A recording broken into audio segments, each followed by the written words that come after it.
Hello everyone. Today I'm going to review a book that's a little bit different to your standard art books. This book is called Colour in and Out of the Garden, Watercolour Practices for Painters, Gardens and Nature Lovers by a lady called Lorene Edwards Forkner. It's a hardback book and the cover has got a lovely soft sort of suede feel to it. It's really nice to touch. So what makes this book different is it's not a how to paint tutorial book. It's a book that encourages you to appreciate the beauty of nature and to really look hard at the colours in all the lovely beautiful plants around us. The book is also sprinkled with recipes and little anecdotes to encourage mindfulness. The book is split into 9 chapters, each of them focusing on a different colour. In the preface, Seeing Colour in the Garden, Lorene talks about her love of horticulture and states that she's really a gardener. And she tells us how she got into watercolour and states this book is about plants, colour and being mindful. It's about looking out and looking in. And the book holds the compiled evidence of her daily practice, which is devoted to colour and mindfulness. Her watercolour studies log life and the landscape in every hue and season, and she hopes in these pages to encourage you to do the same, and that you too will feel the healing power of connecting with nature. So what is colour?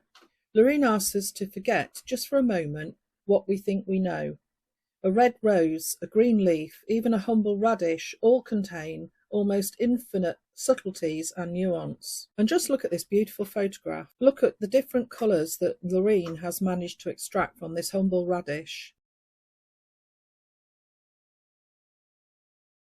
Here we have a few notes on the scientific aspects of colour and how we perceive colour depending on the various light conditions such as dusk, a bright sunny day, a dull day, etc.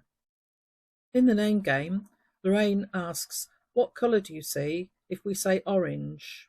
But what if we said peach, apricot, tangerine, melon or pumpkin? All of a sudden you can see nuances which are still basically orange. So this brings us to the first colour section in the book, red. Lorene has described the different subtleties of colour with names like watermelon, apple blossom, ruby, fuchsia, and so on. So each chapter follows the same format. They're all interspersed with beautiful photography, little mindfulness anecdotes, and the occasional recipe. So what I'm going to do is I'm going to turn the pages for you so you can enjoy the book whilst listening to some lovely music, and then at the end of the book I'll join you again.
So this brings us to the final chapters in the book. Lorene talks about a daily practice and suggests that making time to look deeply enriches the way we see the world. Here Lorene talks about choosing watercolour paint and states that you don't need expensive paint just to practice mindfulness every day.